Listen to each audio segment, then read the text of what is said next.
Hey, man. We're going to have a great show, okay? Okay, then. I thought we were going to have a mediocre show, but thanks. No, it's going to be great. I'm just about to drag it in. And, yeah, I'll talk to you soon. No worries, dude. Monday through Friday, 1 a.m. till 4 a.m. Eastern Time. Bring your mind, bring your ideas, bring your voice. King Arthur had nothing on us here at Revolution Radio, freedomslips.com.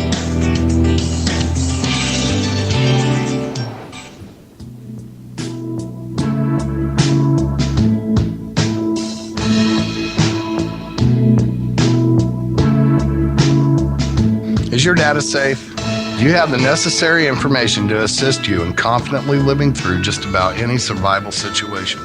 Is survival and gardening, off-grid living, medical knowledge, or even natural or man-made EMPs on your list of personal concerns? Do you have your documents and your personal information in a safe place in your hands where you know where it is? Well, check out our preloaded EMP-proof thumb drive.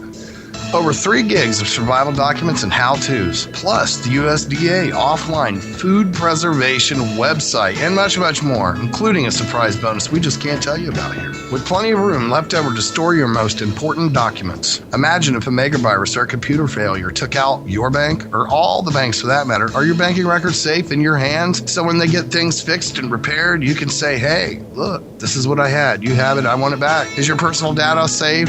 Family records, addresses, phone numbers? Well, squeeze on over to freedomslips.com. Yes, that's www.freedomslips.com. Click the banner on the homepage for the EMP-proof bullet drive to get the full scoop of everything that we offer. So, folks, keep your data safe for your peace of mind. Revolution Radio, freedomslips.com. You don't need to expect us. We're already here.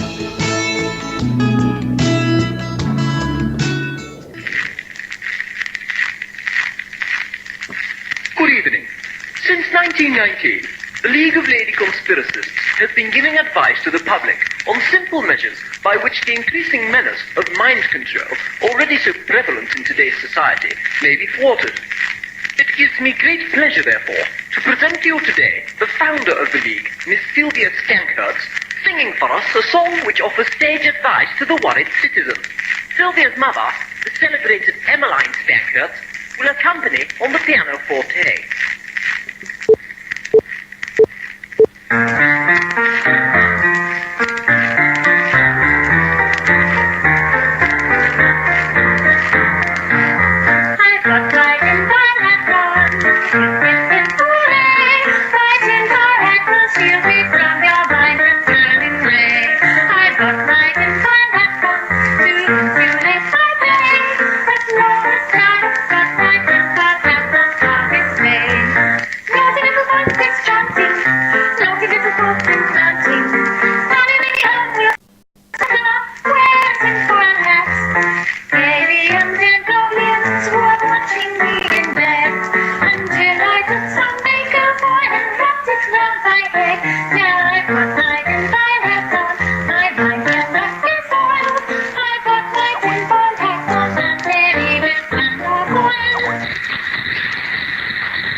All right, folks, it's time for Shiny Side Out with David Dunger and Mecky. You're listening to Revolution Radio, freedomslips.com. You don't need to expect us. We're already here. Take it away, guys. Welcome to Shiny Side Out with Dave. And Mackie. Streaming live from the Revolution Radio Sydney studios. We want you to join us in the chat room at freedomslips.com and follow us on Twitter, YouTube, and Facebook. You know, you can check out shinysideout.net for archives, show notes, and links we paste into the chat during the show, plus mugs like this awesome one. You have to buy one. Please buy one. You can listen to us on FM if you're in Kentucky on WZZR 101.3, or you can listen to us via an application on your smart device. There's a Revolution Radio app, TalkStream Live, TuneIn.com, Radio Tuner, and Spreaker. Very, very shortly, iHeart Radio. There's also Real Radio FM, which are all revolutions in radio. The number to call in if you are in the USA is 347-688-2902, or via Skype, just add Freedom Screen. And thanks to Solaris. You know what? I just learned a whole bunch about the Masons on the previous show. Awesome. Yeah, the Masons. The Masons. The Masons?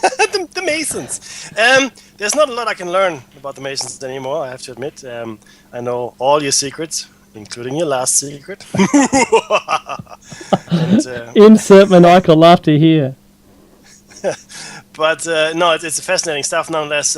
Getting a refresher like this is always useful, helpful, and certainly timely. The Masons, in my book, are pulling on the same string as I am and Dave is. We all have the same end game in mind, I believe. There are others that have a different end game, but I think the Masons are firmly planted on our side. They might not know it. But trust me, you are. They might argue against it. I know. They would be wrong, though. That's okay. That's fine, They'd be wrong. So, Dave, how have you been in this hot week that we've had? Boy, oh boy, it's muggy. It's like a 98% humidity and high 30s, but it's not that terrible. It's not like it's 45 degrees and it's an oven. You know what's really funny? Queensland. I have to tell you, I've written some stuff down about this week, and it's all to do with freak weather around the globe. There is, and I'm going to paste these links into the chat room as I go because I think it's going to be really important for people. Yeah. So number one, the eastern US is under nearly 2 feet of snow. Now, I've been talking to Tones, he's part of the building, he's part of the infrastructure in Revolution Radio, and 2 feet of snow, that's just crazy. There's thousands of flights cancelled. Imagine the cost to the airlines. Right? Boston itself received the heaviest snowfalls of about 45 centimetres. That's just about 21 inches. And to add to that worry, just south of Boston, though, there was even a worry about coastal flooding. New Jersey and New York both declared a state of emergency, with schools and government buildings closed as well. But on the other side of the globe here in Australia, Queensland was only a couple of degrees off its record temperatures for all time, and they're sweltering in the 40-plus degrees across most of, maybe 85% of Queensland. So, and the solar radiation in Australia is off the chart. Yeah, well, that's one thing. I mean, we do get hot weather here, guys. The sun does shine quite brightly. The key thing here is you will get burned. We said this before. You will get burned even on an overcast day. So imagine a clear sky, 48 to 50 centigrade or Celsius temperatures. Like 114 degrees Fahrenheit. Yeah, that's hot. You will cultivate all kinds of skin cancers there. And if you wanted to, you could fry an egg on the hood of your car. That's a fact. You leave your car in that heat, you can fry an egg on its hood. But you're right. And the thing is this. We still have a prime minister here who doesn't believe that climate change is real. Fair enough. Maybe it's just weather change. But until this week, you could have argued that way. You could have said, oh yeah, these are microclimates, there's local weather that's changing. We spoke about this on our last show as well, and in this week some more events has come through. We have experienced the hottest month, in fact the hottest year on record. 2013 was the hottest year on record. That's globally. Okay, now that's actually significant. I mean, the temperature can go up here and it can go up there, and and that's all good. Fluctuations happen. If the temperature goes up everywhere, okay, everywhere, then we have some kind of shift we're looking at, right? And the strange weather that we've been having, all the associated natural disasters. You get heavy rain, you get mudslides, you get avalanches. You get hell, the shifting ice might even affect tectonic plates, which might lead to earthquakes, which might lead to tsunamis. So the weather could affect that as well. So maybe think about it, right? You've got gazillions of tons of ice resting on the caps. You melt that, you shift the equilibrium of the tectonic plates, they move out of kilter, and you will have an increased number of earthquakes, which is exactly what we've been having, including sinkhole formations, which are unusual in their Around the magnitude globe. and around the globe, sir. So why Yep. is that happening? Again, there seems to be some shift going on in the crust, or maybe even some undercurrents that are washing away layers of rock and dirt under the surface. Be that as it may, there are a large number of changes happening across the globe, not here, there, and in small isolated areas. No, these are changes that are happening everywhere. Look at the European winter. Look at the American winter. Come on, there was snow in Egypt, right? We had snow in summer here as well in Canberra. These are things that didn't really happen very often. I mean, you get freaky coincidences or you get freaky events once in a while, and then you go, it's a freaky event. Fair enough. And I have no argument with that. You can't really formulate a theory on a freaky event. But when these freaky events become the norm, right? When they become the thing that you would expect, like that super typhoon in the Philippines, right? Hurricane season in America, tornado season. We're getting tornadoes here now. In Australia, we never used to get tornadoes. There's a whole bunch of stuff that is changing, right, Dave? I mean, if you want to close your eyes to it, be my guest. But there is something going on. I have to give you some stats on this. Listen to this. Last year, 2013, we've just gone past it, Let's reminisce for a minute. In Australia, these are all the records that we broke for the hottest. We had the hottest day ever recorded, the hottest month, the hottest season, and the hottest 12-month period. And by December 31st, we had the hottest calendar year ever. Yep. The previous winner was 2005, which says to me that if the two hottest years ever recorded were 8 years apart, so the two of them in the last 10 years, I think it means something. Yeah, the only time we have had lower than average temperatures is with cloud cover. And that's the only reason we've had the lower temperatures is the cloud cover. I have to also state here that that we've seen. You talked, Mickey, about the difference, the freezing of the poles, and what could be the result of them melting or dispersing. Yeah, we know there's 2 miles of ice in the southern pole. And that significant amount of weight, that lifting on its own would reshape the Earth. It would no longer be there; it'd be somewhere else. But those poor hapless climatologists on the boat that were going down to the Antarctic for measurements, right? That just kept going. They were climatologists. They were going down to measure the changes in climate. However, an abnormal temperature fluctuation, in fact, the coldest day ever recorded was only on one news broadcast in Antarctic, was what froze the ocean. Yep. It froze salt water, Mecky. Look, and guys, if you're not familiar with the chemistry of it, that's quite a feat. Salt is usually added to things to break down the ice. So freezing salt water is no mean feat. But cold is not as sexy as hot, right? So the news don't get much out of cold weather unless it's catastrophic.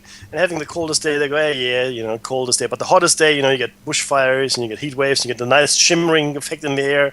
Makes good television. Lovely. Having said that, the only thing that you could argue at this point is whether or not it's human-induced. Now, I'm not saying it isn't, and I'm not saying it is. What I am saying is that we're experiencing or well, not we, but most of the planets of the solar system at this point are experiencing a warming. So it's not just Earth. Other planets are also experiencing a warming. You can check it out for yourselves. Now, this to me would point to a larger factor, to a larger, I don't want to say culprit, but certainly some kind of trigger in this warming. We might be going through a funny, area of the Milky Way, which for some reason is hotter because there are gases or whatever, or the sun maybe is heating up, or who knows what. But it isn't just planet Earth that's affected here. So that's the only thing you could argue. You can't really argue anymore that there is no climate change. You'd be a fool. It's funny that SJ has just put into the chat room, like every week we talk about this being an interactive experience. We've now added the video as an interactive medium as well, but SJ has just said only 3 of over 400 glaciers are adding snow. Mm-hmm. Remember, there's a glacier park that hasn't got a glacier in it anymore in the US. Oops. But I was going to say that it's really cool. I was going to say that the Earth has a wonderful system of air conditioning. There's multiple layers. The layer near the Earth is extremely warm right now. The layer above it is extremely cold. It's trending the other way. And, the cycle between cooling from the equator to the poles, those storms are broadening. So what was only isolated in a small, maybe a 2,000 kilometer or 1,600 mile width going around the pole, at either pole, to mix the warmer air closer to itself to find equilibrium.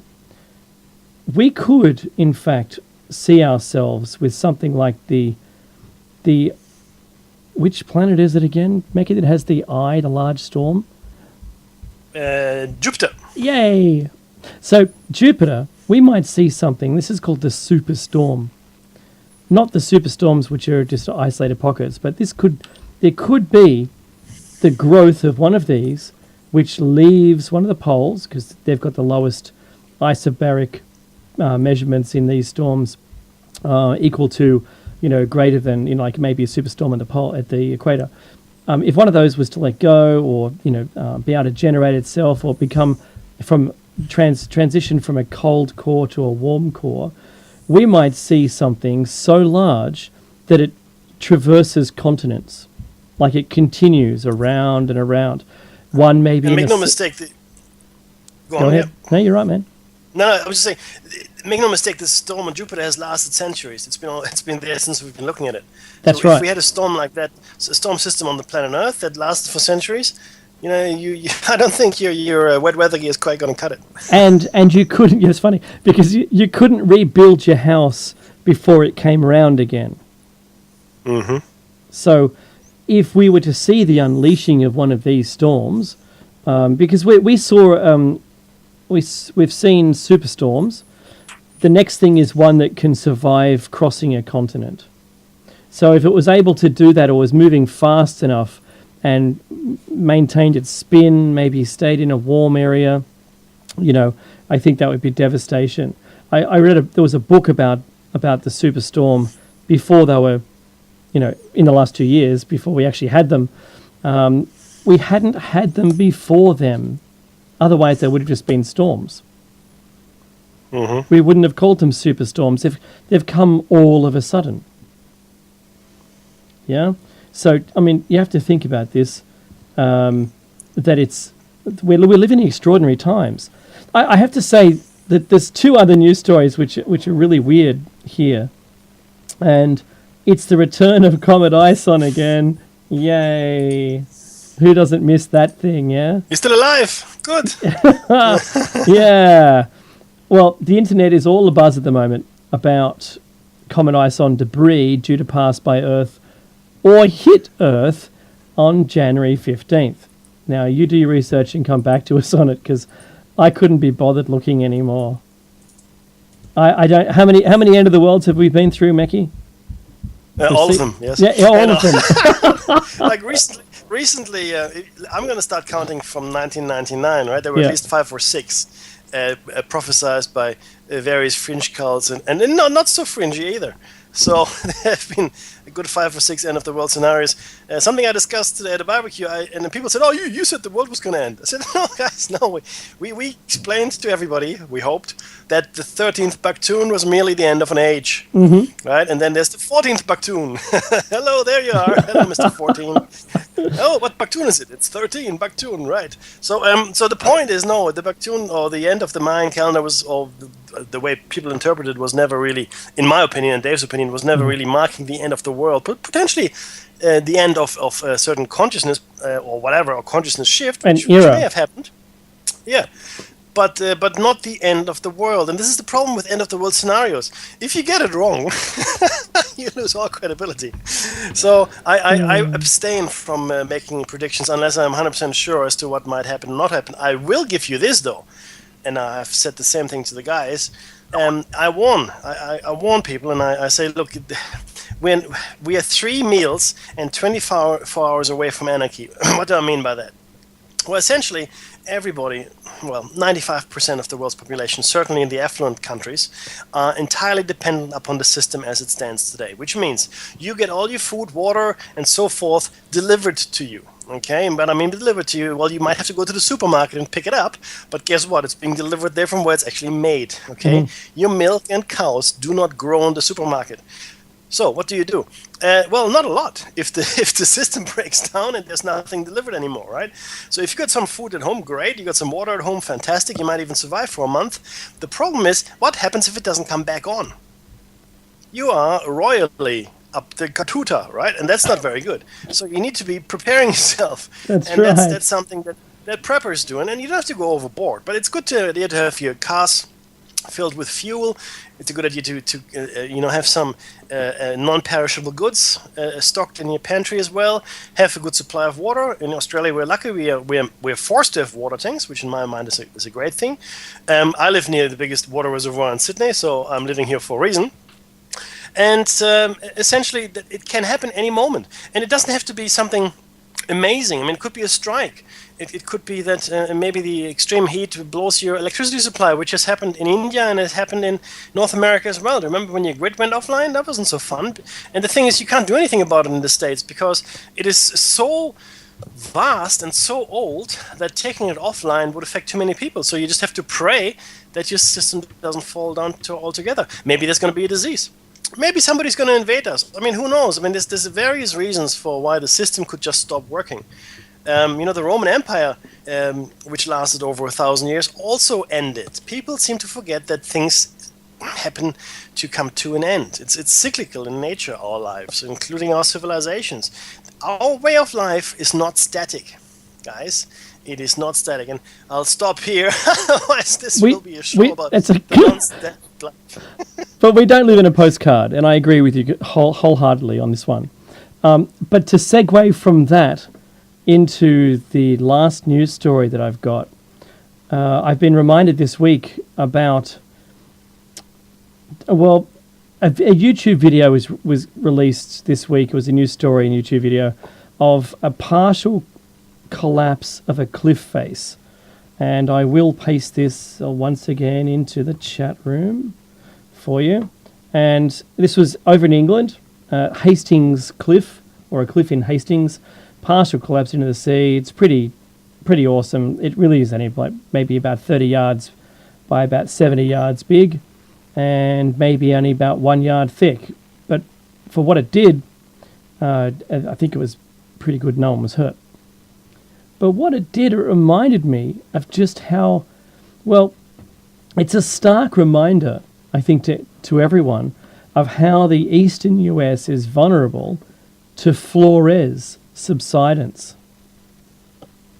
Do you know what I'm talking about, Mickey?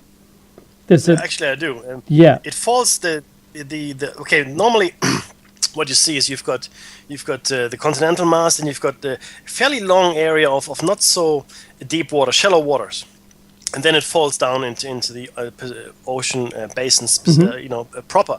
The eastern United States has in fact very little of the shallow and a lot of the deep. Okay, so any erosion on the minimal shallow will immediately collapse several kilometers down into the Atlantic. Yes, and so Flores is an island, a volcanic island, whose sides are extremely steep. So anyone looking at this on YouTube would see me motioning with my hands, and that the side facing the US is likely to subside sometime in the next few years. They don't know when. They know it's giving way. There's large cracks already opened up, and the sea floor is completely filled with debris from it. So it's happened before, and the proof is there. It's all over the place that all of New England, Boston, New York have all been inundated from the ocean many, many times before.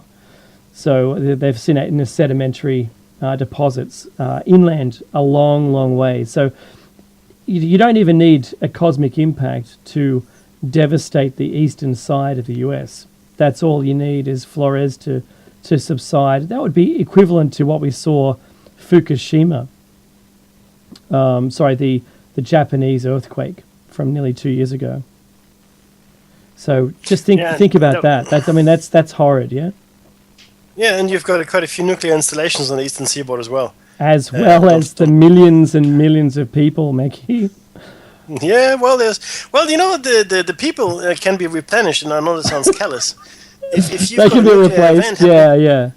Well, that's how they look at it, the elite, So I do think about them, and I think like them sometimes. But if you've got a nuclear event, the land or the surrounding area will be useless for thousands of years. So and that's what we're looking at in Japan, I think, at this point. But it gets better. It'll be uninhabitable for a long period of time, but it does get better. I mean, people aren't living around Chernobyl, but they're certainly living around Nagasaki. Oh, look! Yeah. If you remove the top 5 meters of topsoil, absolutely, and you fly all of your water and food into the area, that's all good. But no, you're right. But having said that, Chernobyl, which happened in the 80s, I was in Europe when it happened. I think I told you guys, is still uninhabitable. Mm-hmm. And it will remain so for quite some time. So I guess the severity is different as well. You have to remember that both Hiroshima and Nagasaki were atmospheric detonations. So the bomb wasn't dropped and exploded on the Earth. Mm-hmm. It exploded in the atmosphere, which caused a large amount of the radioactivity, I guess, to disperse within the atmosphere and then settle over a larger space of the planet rather than just being concentrated on Hiroshima and Nagasaki. Not that it didn't do enough damage. But it was anyway, they were designed as ground effect, so to maximize the ground effect. Yep. Correct. Whereas Fukushima and Chernobyl are land-based events, mm-hmm. meaning it is all there and it's still spilling out. This Hiroshima and Nagasaki were a one-time event. It spent itself and then dispersed more or less over the ensuing decades, whereas both Chernobyl and Fukushima are continuing to spew radioactivity into the rest of the world. Yeah, absolutely. And they're talking about an underground, what was it, underground nuke or underground something or other in Fukushima to try and arrest it. And it's like, oh, just stop it. I think I'm done. I really am. If they haven't fixed it after 2 years, they're not going to fix it. Did you hear they want to do an underground nuke? Yeah, no, so good luck to you. It's just like backburning. No, it's not. It's not like backburning. No. Edgar Cayce, I think you guys are familiar with him, the Sleeping Prophet and so forth, did prophesize, or had this vision, I should say, when he was in his trance state, that Japan would sink under the waves in the near future. In fact, after Atlantis had been found, which a lot of people believe happened in the 60s when some ruins were discovered in Bimini, underwater ruins. Now, a short story long, which is my specialty, he said under the waves, and I always thought, well, that means Japan is going to sink into the ocean. Well, no, wrong. we spoke about this before. It looks like he may have meant, I'm taking license here, a radioactivity, because you have radioactive waves, right? It's a waveform, it's a frequency, and it would sink under that, and it looks like it is. It's. I mean, they were talking about evacuating Tokyo if Building 3 is breached, and the I guess the pollutants escape from there. So that's a pretty horrendous scenario, and Japan could very much be at its very end at this point. I forgot one link, guys, just to wind it up.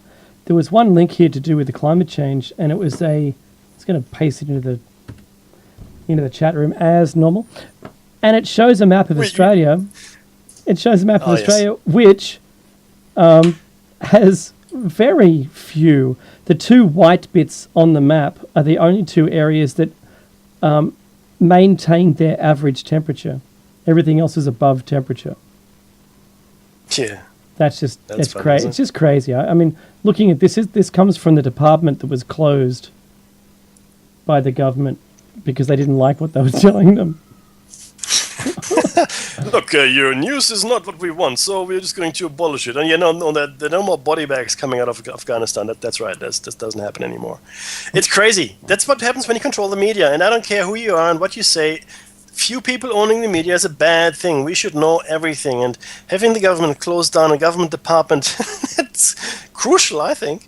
It's just mind-boggling. It really is. Oh, and by the way, anyone who's watching me drink from my fabulous mug, the 500 ml, 500, it's 20 ounces, 20-ounce mug, you can get it on Zazzle. Go to our website, shinysideout.net.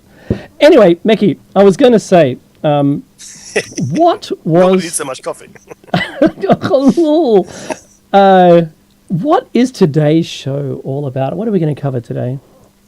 Well, we're going to cover a number of different things. Key thing here, something that really bothered me this week was the movie 12 Years as a Slave. Oh. Right, so... yeah. So, 1 second. So it's 12 Years as a Slave. Now, I've actually seen the movie. Ooh, how did I do that? It's just a miracle of the internet. And it is horrendous, yes. It's just like Schindler's List, partially true, partially not, in my opinion anyway. And the slave trade was a horrendous thing that happened in human history. Now, it wasn't the first time, and it certainly isn't the last time. And this is really where my beef is.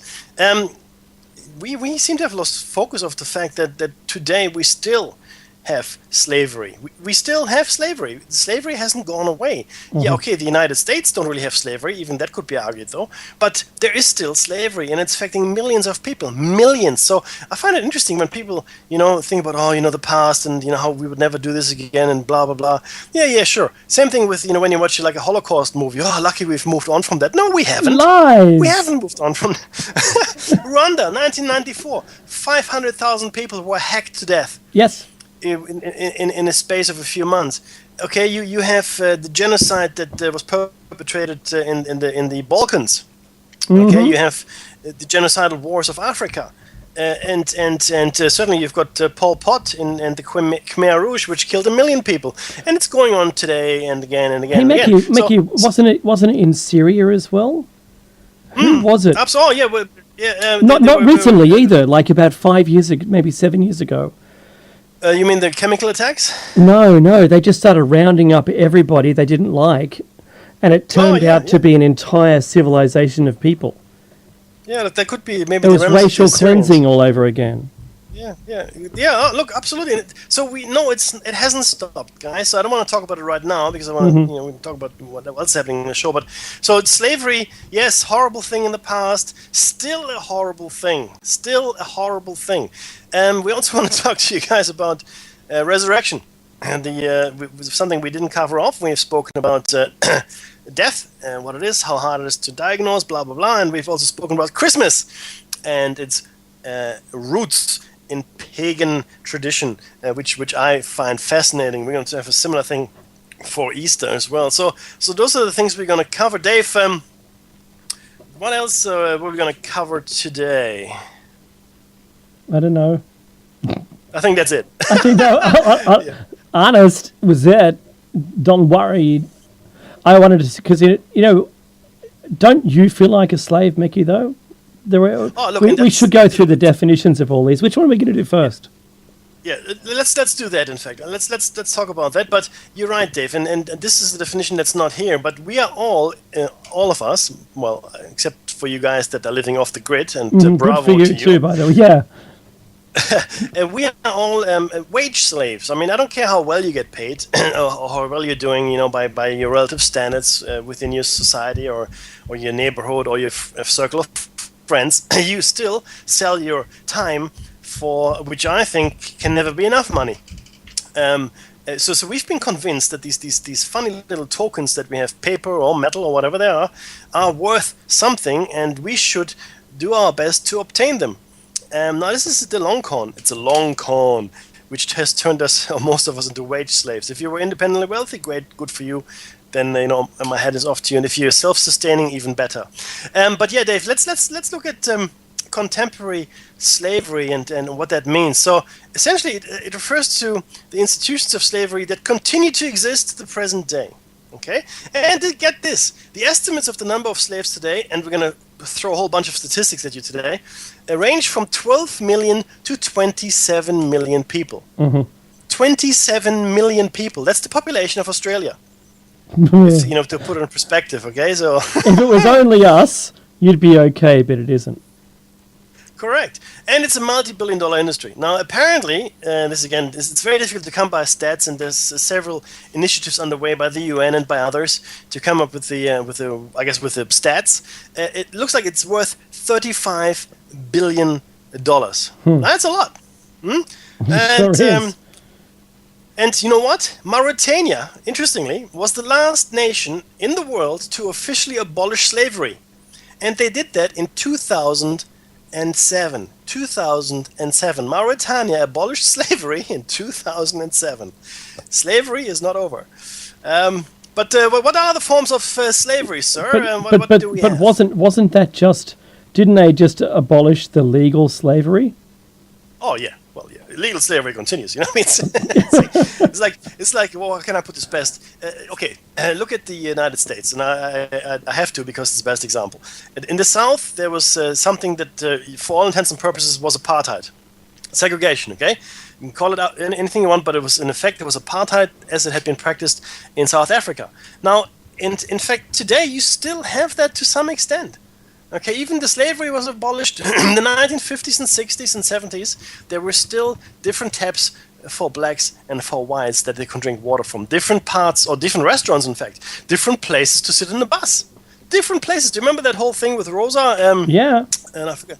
Yeah, so she wouldn't sit in the back of the bus.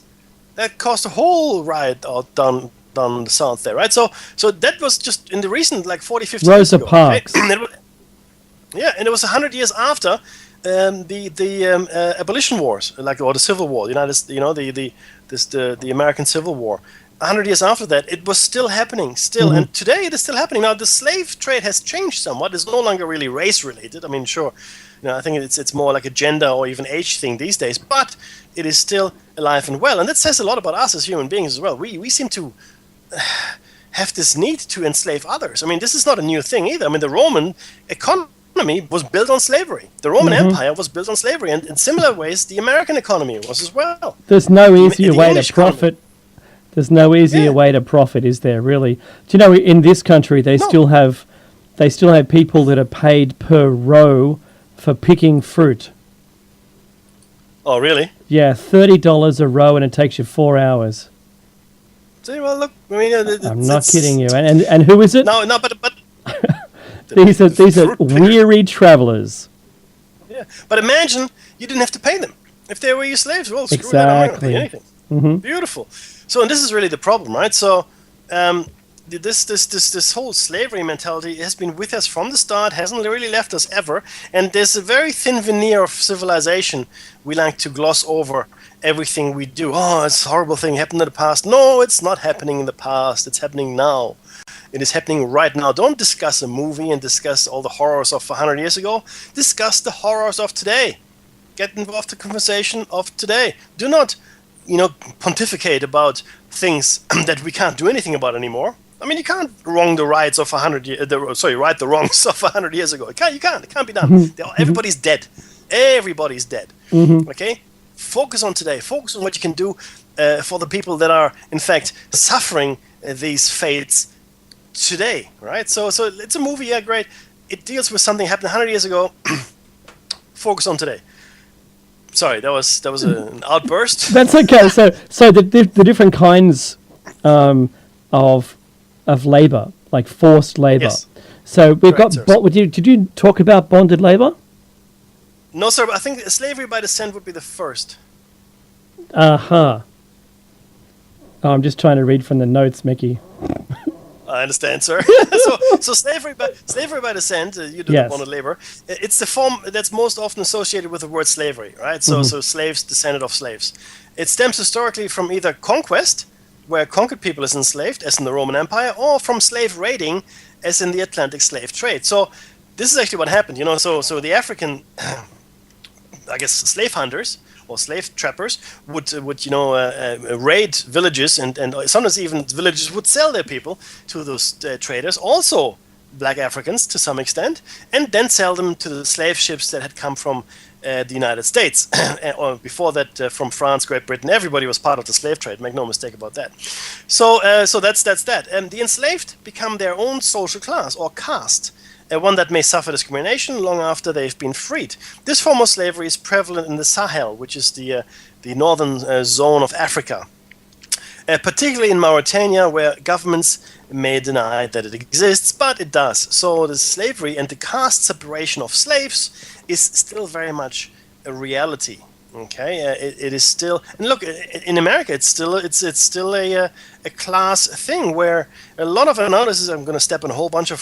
Here we go. But, so be it. He's going to do it. But a lot of white folk are still afraid of African Americans, and irrationally so.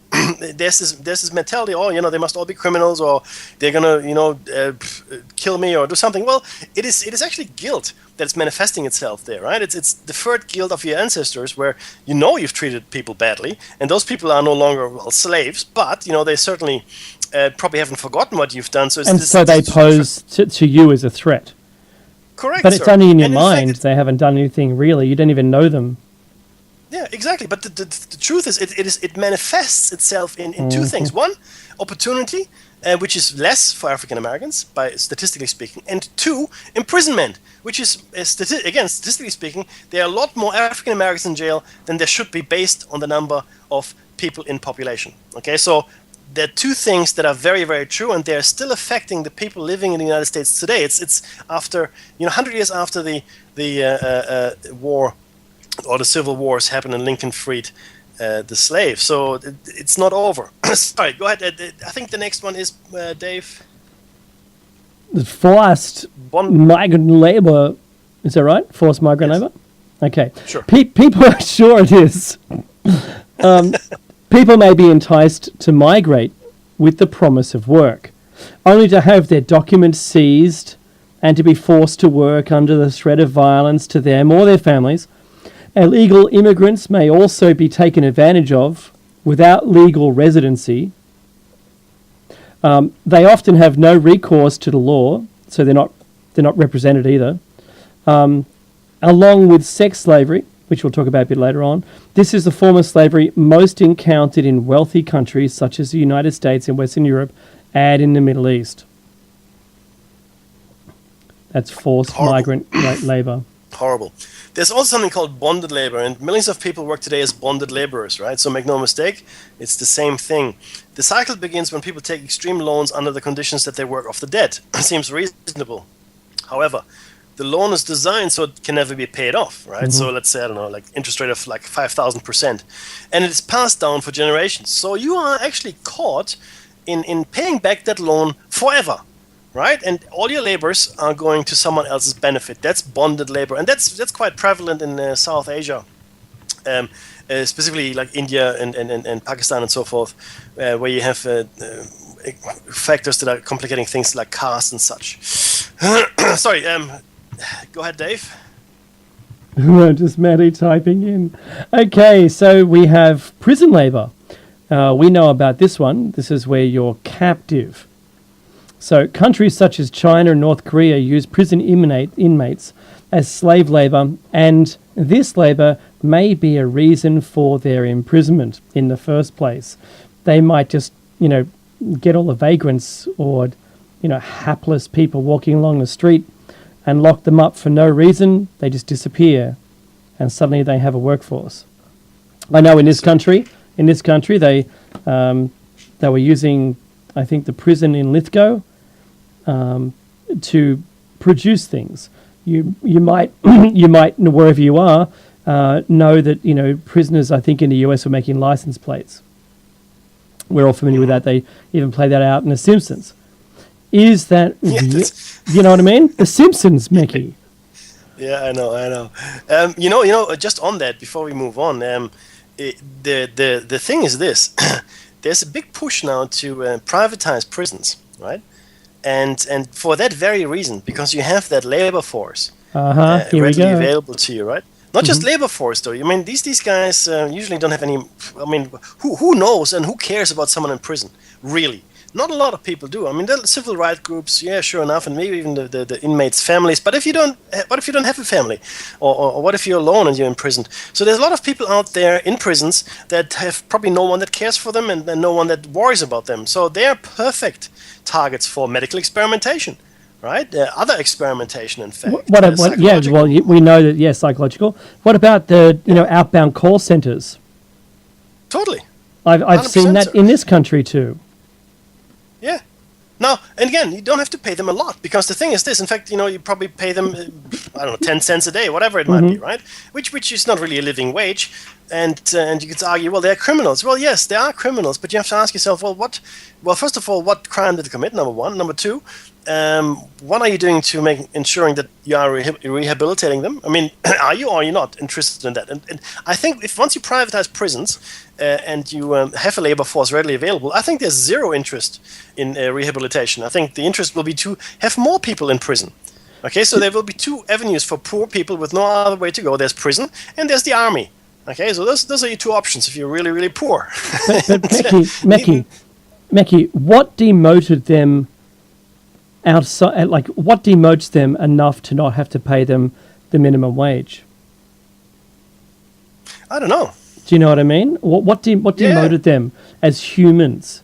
So certainly they're a human, right, and I would expect to have to pay them at least minimum wage, whether or not they get the money in their pocket or just into a bank account. So, if they were to leave, they would have something there. I think that would be the best thing. It's a dehumanizing effect that it has. I mean, they're inmates, right? They're convicts. They're no longer necessarily treated as human beings. They're disenfranchised. They can't vote and all these wonderful things, right? So who cares what they think and what they do? So you now have, in the truest meaning of the word, you've got a slave population ready at your disposal. And America has the largest one per capita, hasn't it? America does, yeah. Yeah. It's astonishing. It's unbelievable. In fact, but I don't know if the Americans are doing it. I know the Chinese are doing it, and there are fringe stories that I hear. But I mean, you heard as well organ mining. That's right. They're organ mining. What does that mean? Well, if prisoners die, or maybe are executed, and without consent, their organs are harvested. Yep. I saw a documentary on that in Chinese prisons. Now that's horrendous. I mean, what? Let's say hypothetical, right? I don't want to belabor the point. Hypothetical. I'm a party official. I've got a rare blood type, and I need a donor. Very hard to find, and the person maybe that could help me doesn't want to. So what would I do? I'll just throw them in prison and take whatever I need. Thank you very much. Right?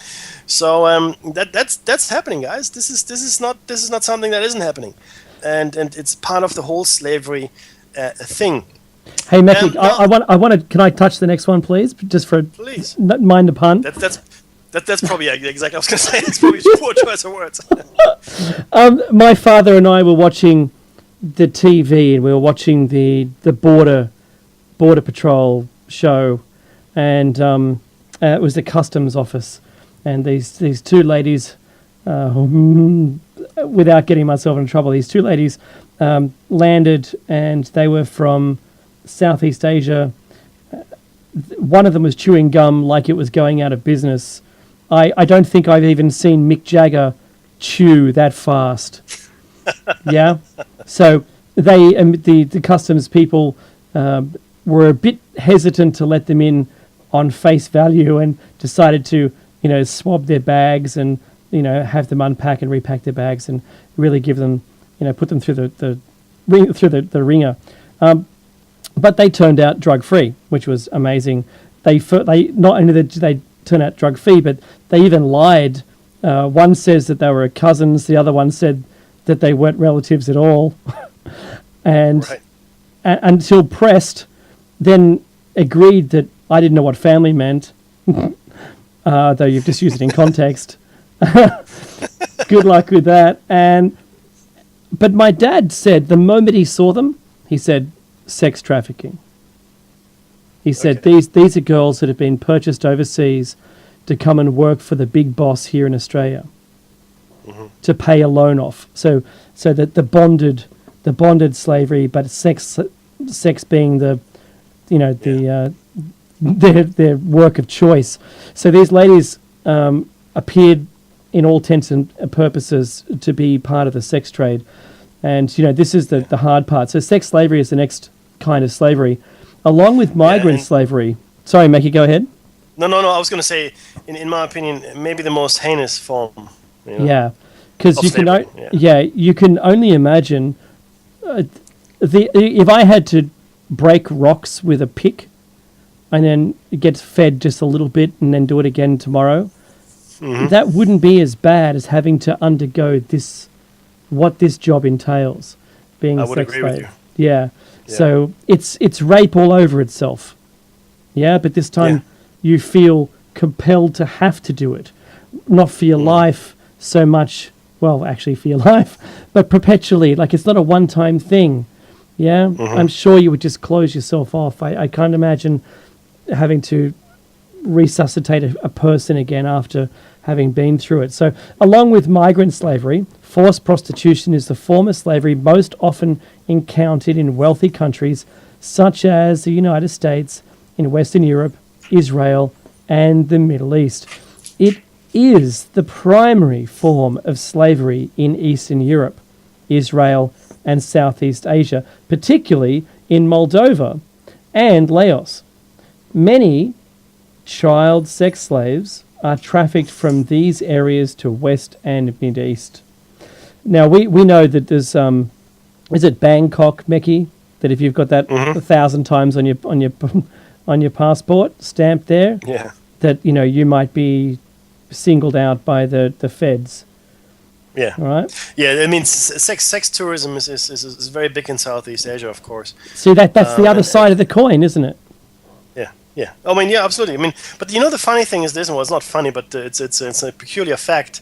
I watched this documentary specifically on this, and I would have thought that the most the country most prevalent or most in connection with this kind of thing, especially child prostitution, would be somewhere in Southeast Asia. Maybe Thailand, maybe maybe Laos. Who knows? It's not. It is not. The most child sex slaves are in the United States. In fact. Wow. Of America. Yeah, that's the statistic. As horrifying as it is. That's a fact. Now. This of course, and this interestingly enough, the next form of slavery is related to this. It's the earlier forced marriage, and that's mainly driven by the culture in certain regions. Earlier forced marriage is a form of slavery that affects millions of women and girls all over the world. You might have heard on it on TV and on the radio or whatever. These young girls that are being forced to marry, maybe 10, 9, 10, 11, 12 years old, whatever. When families cannot support their children in those cultures, in those countries, the daughters are often married off to the males of wealthier and more powerful families. And these men are often significantly older than the girls, and we're talking like 40, 50 years older. The females are forced into lives whose main purpose is to serve their husbands. And this oftentimes fosters an environment of physical, verbal, and sexual abuse, which in my mind is just another form of sex slavery, really. If with the family's consent, which maybe is worse in some ways. I don't know, but because there's definitely no way out there because the family is condoning it, right? There's no one looking for you. there's no one trying to get you out. Right? Yeah, no, that's it's part of completely the accepted. Yeah, It's horrible. horrible. yeah, that's right. It is already accepted, and you're right. No one's going to come looking for you. I think that, what are these? These are soul destroying. Yeah. They're all soul destroying, and if you can fight off the chains and the mind the pun, and get out there and leave it, you're better off. Meki, what was that family in England who had the two ladies from the 60s? Oh, dude, yeah. I mean, what's up with that? I mean, in plain sight. There's this family, yeah, absolutely, in England, and there was the guy in America who now killed himself in prison, who kept these girls for years. I mean, what is this? What's wrong with us? I mean, what is wrong with us? I mean, I don't think there was any sexual abuse, but they kept them as workers in the house, right? Yeah, so, they haven't told us what happened, right. but that could be part of it. But certainly the one the fellow in America, yeah, who capped himself, yep, he had, and that's just it's appalling, yeah. So. Right. So going from the sex part just to the labour part, the child labour. So children comprise the majority of, children comprise the majority of slaves today. Most are domestic workers or work in cocoa or cotton or fishing industries. Many are trafficked and sexually exploited as well. In war-torn countries, children have been kidnapped and sold to political parties to be used as child soldiers. Forced child labour is the dominant form of slavery in Haiti. Yeah. Do you know, I watched a documentary of, it's actually computer mining. All computer equipment has got a lot of valuable components, like metals, specifically gold and others. And in India specifically, there are these vast pits where these computer parts, components are molten down or exposed to certain chemical processes to mine the gold or platinum or whatever else is in there, like rare earth elements. And it's usually children that work there without any protective gear, without any breathing apparatus, toxic fumes in the air. And you got to ask yourself, well, that doesn't seem to be the best way to live. It's really, really horrible. But I mean, okay, so how does this all happen though? I mean, there's trafficking, and this is really where it comes to the crunch. I mean, people have to move from country to country to become slaves for the most part, right? Now, according to the United States Department of State, an estimated 600 to 820,000 men, women, and children are trafficked across international borders each year. And approximately 70% are women and girls, and up to 50% are minors. Okay, the data also illustrates that the majority of transnational victims are trafficked into commercial sex exploitation. However, the alarming enslavement of people for purposes of labor exploitation, often in their own countries, is a form of human trafficking that can be hard to track from afar. It is estimated that 50,000 people are trafficked every year in the United States. 50,000 just for labor exploitation, guys.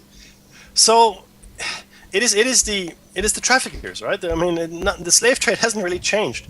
You get your slaves from one place and you make them work somewhere else. And for a profit.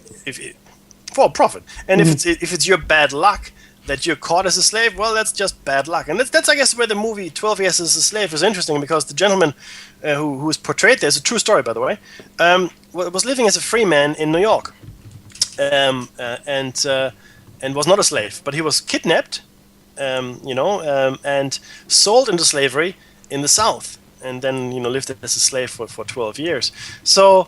And I guess it's interesting because he was free, and then this was taken away from him, and it could just happen. The thing is, it can happen today. I know there's some movies out there that you may have seen, such as Taken, for instance, with Liam Neeson, which deals with that to some extent. Other movies as well, where yes, I mean you people could be taken. I mean, how would you know? I mean, if your child is traveling overseas, right, backpacking. Go to a hostel. Maybe someone slips them a roofie. They're knocked out. Who knows what can happen? South America comes to mind. Spain comes to mind as places with less security. One of the names, Meki. What about Madeleine McCann? Yes, absolutely, and that's still unresolved. There was, do you remember? There was also they were named afterwards, but when the story was released, it wasn't a gypsy couple. It was just a couple were found to have a child that wasn't theirs. Yes. And then only, I think, a week later, they were described as being gypsies. But no, I'm not putting gypsies down at all. I feel that could happen in any circumstance. But they really had no explanation that suited, and they weren't any DNA resemblance of the child. And it stood out quite significantly. So it's something, because all of the police agencies around the world are looking for Madeleine, that anyone who doesn't sort of fit the bill is going to be, scrutinized. So, I feel sorry for anyone who falls into this, who's either in the Taken scenario where you're a famous person and someone takes one of you for money, for extortion, or they just sell the child on, you don't play ball right, it's gone. Yeah. How about also the missing people around the world? I was going to say, you're absolutely 100% correct, sir. 100,000 people go missing in the States every year, right? I mean, for various reasons. 100,000. Now, if you on global scale, it's much larger. Millions go missing every year. Okay. Now, some will be sold into slavery, others to a fate a lot worse than that.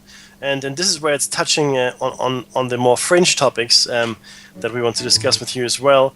I mean, you can actually is the hour up already? Yeah, we'll see you at the next hour, everyone. Hang on tight, shiny side outers, for the short break.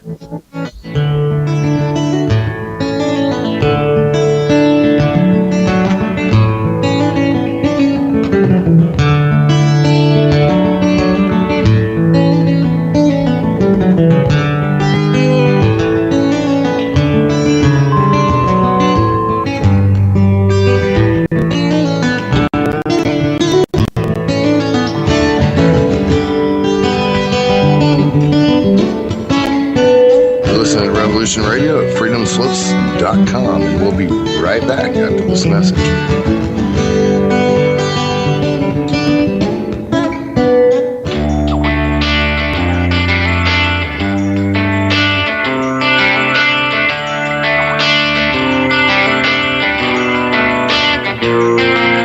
This is Thomas, a.k.a. a Mad Painter. I'd like you to join me Monday nights, 10 p.m. Eastern Standard Time for Open Canvas. Don't forget to bring an open mind. Yes, folks, that's right. Bring an open mind to an open canvas. Again, that is Monday nights, 10 p.m. Eastern. UFOs to government corruption. This is Revolution Radio, freedomslips.com. You don't need to expect us. We're already here. There is no denying the world is awakening. We see it in the global uprisings and demonstrations of the people around the planet and the new way of thinking and living that is arising naturally within each one of us and our communities. I have been a major player in this global shift and movement for over 20 years and have helped tens of thousands of people around the world change their lives and find their voice in order to help create the paradigm change we so desperately need. Join me here at Revolution Radio on the Just Bernard Show every Tuesday at noon Eastern Time for 2 hours of powerful interviews and discussion with some of the most influential visionaries of consciousness, alternative media, and suppressed knowledge. We promise to reveal the real matrix and empower your human experience.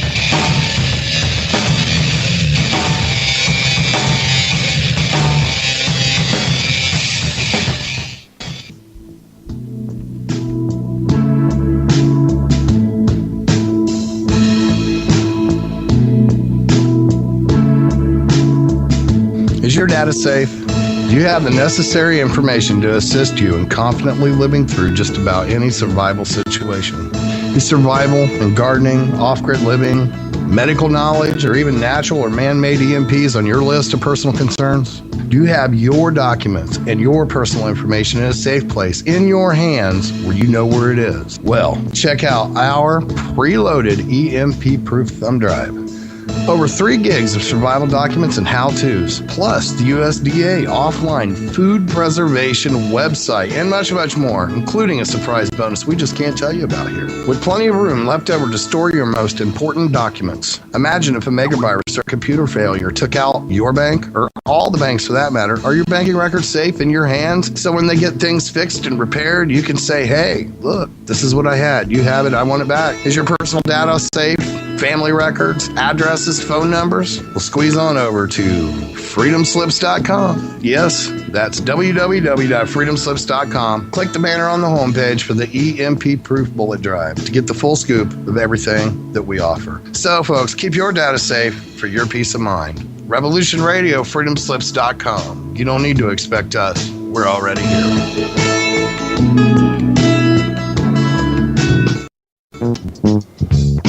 Thank you for tuning in to Revolution Radio at freedomslips.com. If you plan to call in and speak with one of our hosts, please turn down your radio and separate yourself from any background noise and wait for the area code to be called on before you speak. And don't forget, Revolution Radio freedomslips.com is listener supported. So stop by the homepage, freedomslips.com, visit the site support area to help support the host you're listening to's airtime. Thank you. Revolution Radio freedomslips.com, where the truth never sleeps.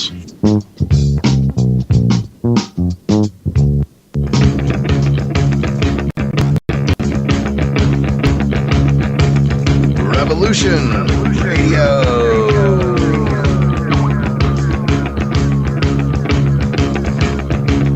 You're listening to Revolution Radio, freedomslips.com, 100% listener-supported radio, and now we return you to your host.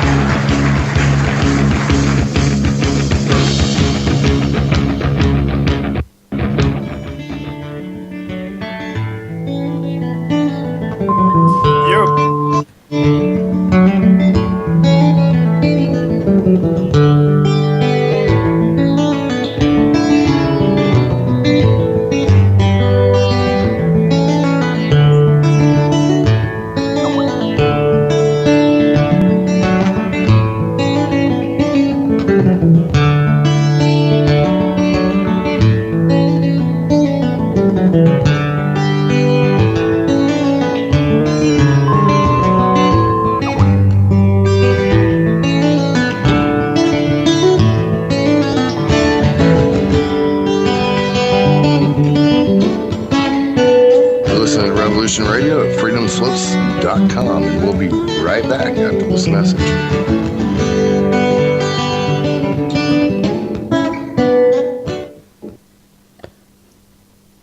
Okay, you're back with Dave and Mackie's Shiny Side Out on freedomslips.com.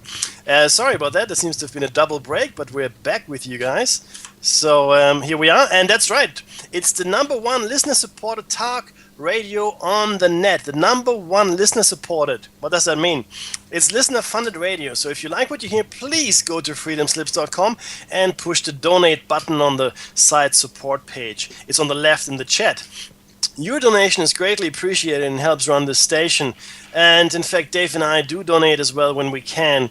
We are halfway through show number 97, and we're talking about slavery at the moment and the resurrection in a little while. Dave, are you with me?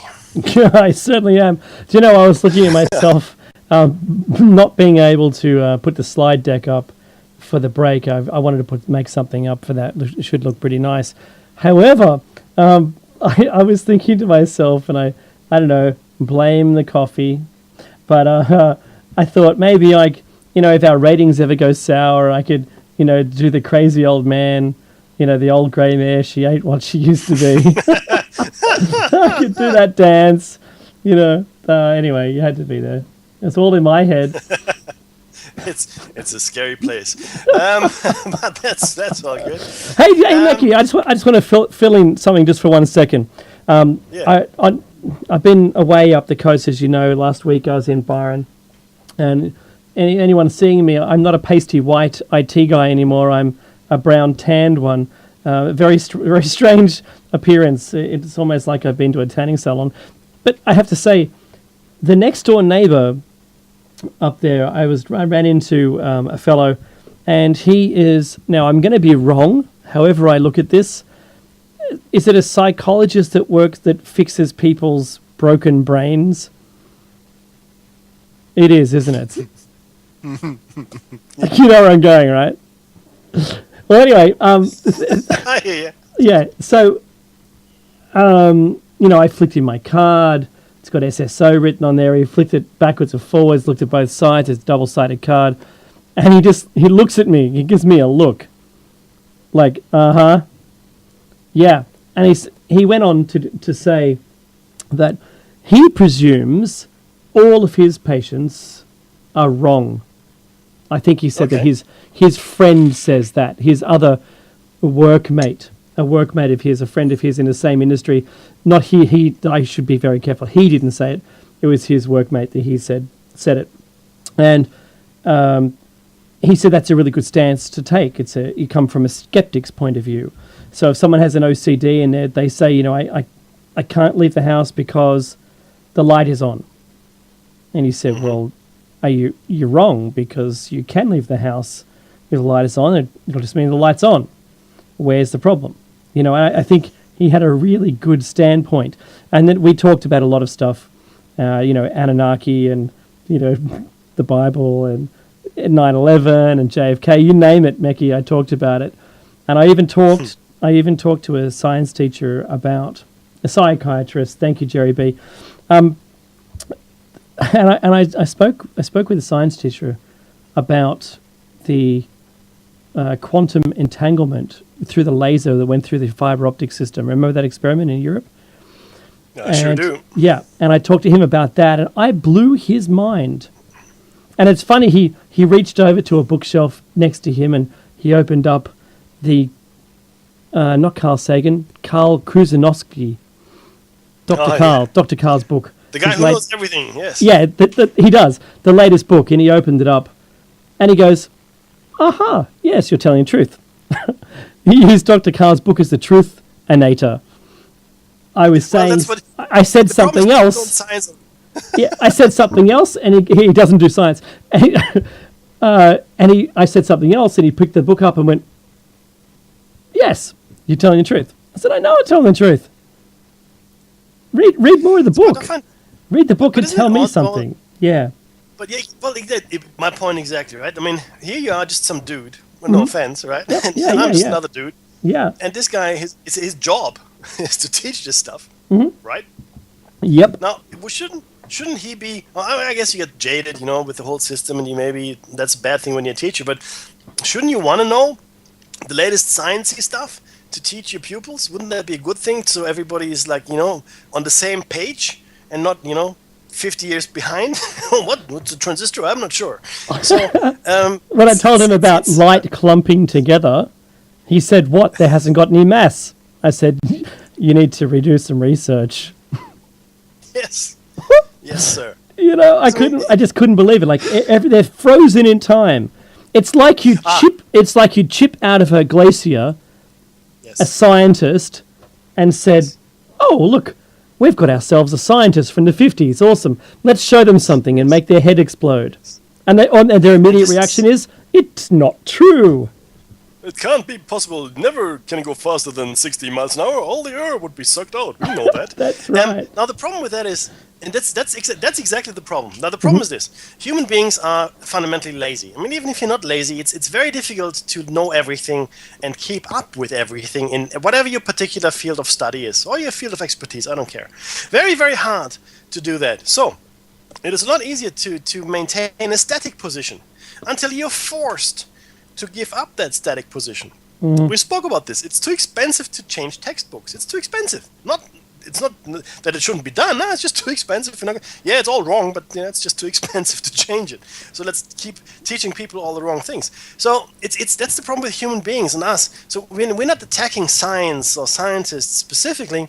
We're attacking the status quo, the static environment. Science, by its very nature, cannot be static. It's constantly, it's knowledge. It's the art of knowledge. It's the study of knowledge. It's the increase of knowledge. That's what science is. There's nothing else to it, right? That's all it does. It just gets more knowledge, and we analyze it and get more stuff from it. So when you stop it, then it's no longer that. It becomes dogmatic, And dogma is religion, because religion doesn't change. Okay, so you have a choice here. Either you go do your science thing, or you do your religion thing. You can't really mix the two too much, right? Because they've got very different requirements to them. But Dave, perfect. Then thank you. Yes, that's horrible, isn't it? Isn't it horrible? I think it's horrible. It horrifies me. Well, when I said to the psychiatrist up there, he says, you know what, I might have a listen to your show for pardon me for this, but it's a quote, for shits and giggles. Yeah, I get that a lot. And I thought, you know what, is that really the right way to approach it? Because, you know, we did talk about UFOs and the likelihood of there being life out there, and I said, you know, you're not alone if you think there is life. And he said, mathematically, I suppose it's true. I said, well, that's where everyone else is. Everyone else is in the camp that it's mathematically plausible. In fact, right now, if you don't believe that there's life out there, you're in the minority. Mm-hmm. Because of the mathematics involved in it. Absolutely. I think that makes a lot of sense. Yeah, we keep finding planets. That's the thing, right? It's not, you know, it's a very clever science. You know, you look at the relative brightness of a star when the planet passes in front of it, and it's great math and all these wonderful things. So I've got a whole lot of respect for that. But it's showing us there are a lot of planets out there, and there are a lot of very, very strange solar systems, very strange planetary systems. You know, even single planets that just exist on their own. So the world, sorry, no, not the world. The universe is not just our neck of the woods. Mm-hmm. It's a very limited view that we have here, right? Unless we go out there and see what it's like out elsewhere, we can't really talk about anything. So, you know, we just pontificating from an armchair, like Lacey or whatever her name was. That's right. You people, don't you people science anymore? Yeah, we that was Lacey Green, was it? Lacey Green? Lacey Green. Yeah, I tagged her in that video, by the way. I know you did. I saw that. My favorite person in the world right now, I have to say. I mean, just the I don't know, self-confidence, is that what you call it? You know, you convince Selbstbewusstsein in German. It's like unheimlich. She has a great Selbstbewusstsein. She's very full of herself. Is probably the best translation. You know, I'm the best, and you're just not non-sciencers. That's what you do, non-sciencers. Let me get back to the stats though quickly, because we do want to talk about resurrection as well. Oh, I have to ask everyone, please go to Spreaker.com. If you're in the chat room right now, click on the link. You don't need a Facebook account. You can use your own email address. Click on Spreaker and hit like. Okay, we need you to do that. That way we can get onto iHeartRadio. Very important. Yes. All right, I think we're at 177, 180. We need to get 300. Let's do it, guys. Come on. All the shiny Sciatas. I know you can do it. Yeah, and I know we can only do it once.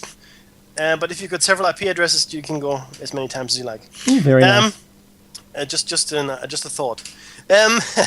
So there are more stats, and we're going to throw a few of these at you. We've already spoken about this. There are 27 million people that are probably enslaved today, which is horrible. It's about 800,000 people are being smuggled across borders, international borders, every year. 800,000 people.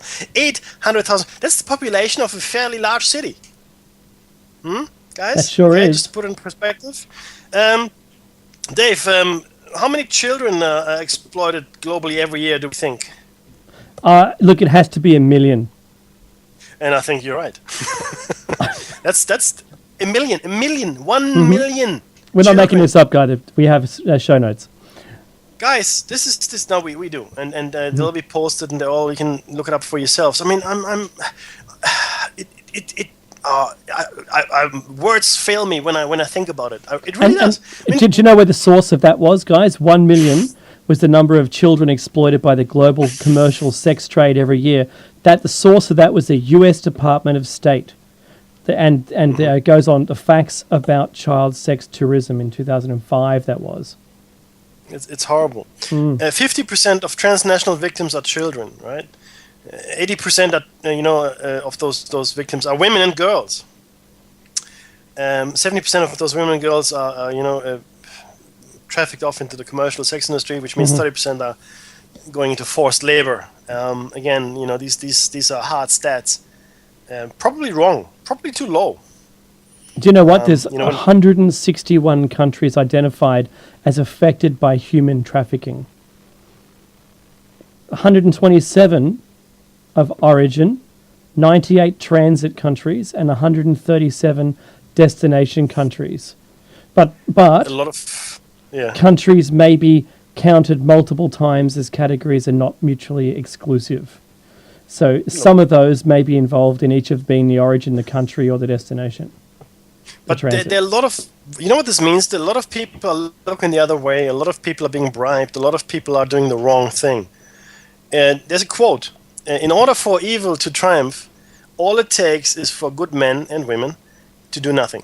Mm-hmm. That's Yeah. it. That's You know- it. And for me, this is evil. Yeah. When someone is demoted from being a human to being a slave, because that's what it is. Don't mess about with words. It's being demoted. If you think you're better than someone else and you enforce that on them, I think that certainly paints your picture for you. And that's what these people are doing. These people are doing it for profit. And we've talked about, globalization and countries just moving, the cheap labor around. But at some point, it's going to lose. They're going to lose. All the countries involved lose. Now, this is the same thing for these. These people, for the rest of their lives, what's a life worth? Is it worth this? Actually, when it's a I very grew interesting up, question. yeah, it is, because when I grew up, I had friends of mine that were being forcefully married together. They would go home to their countries of origin, and they would come back married to someone. And all my friends were male. They would come back with a bride. And I thought, well, what? But you didn't choose. Oh, no, I've always known that's the person I'm to marry. From when I was 5. Mm-hmm. And it's like, well, what? Heck, But see, but that's that's the not thing, my though, Dave. culture. You have to get them young, though. You have to get people young and get them to accept whatever it is you want them to accept. Whatever it is. I don't care what it is. Yep. A free person makes a much worse slave than someone who has been born into slavery. Similarly, religion. Similarly, with anything, any ideology, anything that you want to do with anyone, if you do it in childhood, that imprints them for life, right? Yeah. It's very difficult to change. I mean, of course, you can break someone's mind. Of course you can, but it's a lot more effort. A child is a blank slate. It's a sponge. It has no preconceived ideas, unless it remembers like a reincarnation or whatever. But the point is, you can take a child and make it into whatever you want. Mm-hmm. That's really scary. But I want to quickly just say something, because you said, what is the worth of a human life, right? Yes. And we do actually have a little item here, which was coming up a bit later. But since Dave mentioned it, now this is a very disturbing fact. I think the average price of a slave has decreased. Now, the average price of a slave has decreased during the past 200 years, according to Kevin Bales, a leading abolitionist who has written several books about modern-day slavery. Kevin Bales, look him up. In 1809, the average price of a slave was $40,000. That's actually pretty hefty, right? Adjusted to today's values, right? So if you were to buy a slave with today's money, it would have cost you $40,000. That's like the cost of a mid-sized sedan. In 2009, 200 years later, the average price of a slave was $90. $90. You can't even get a beat-up bike for that anymore. Now but to me, that says that human life has just become very, very, very cheap, even in a slave context. That's not even fair. Isn't it? Yeah, I agree. It's horrendous. I mean, this is, let's talk about the traffickers, shall we? 52% of those recruiting victims are men, and 42% are women. Okay. In 54% of cases, the recruiter was a stranger to the victim. 46% of all cases, the recruiter was known to the victim, like in a village, maybe, who knows, maybe even a family member. Mm-hmm. The majority of suspects involved in the trafficking process are nationals of the country where the trafficking process is occurring. So these a Moldovan will traffic Moldovan girls. Yeah, okay, yeah. And Micah just Like agents. That's yeah. So these are not foreigners going into these countries and doing these things, right? These horrible things, and they never were in the olden days either. Okay, the slaves that the Americans bought and brought back to America from Africa were caught, captured, whatever you want to call it, by Africans. Mm-hmm. Okay, I'm sure Europeans helped, but the Africans, if the Africans hadn't been complicit, there would have been no slavery. Well, very limited slavery, I should say, right? And slavery before that, Roman Empire slavery, you conquer a nation, you take all the people and sell them to slavery. It was horrendous, horrible. You think the Roman Empire was some kind of romantical, place when we can toga wearing, no. no. Not even close, right? Watch the TV series called Rome. It's still sanitized, but it might get you somewhere. And there's some excellent books on the subject as well. Now, profits, Dave. What do we know about trafficking profits? Well, I wonder. The estimated global annual profits made from the exploitation of all trafficked forced labor are, in US dollars, $31.6 billion. Of this, $15.5 billion, which is 49%, is generated in industrialized economies. What? That's friendly nations. US, Yes. $9.7 billion, which is 30.6%, is generated in Asia and the Pacific.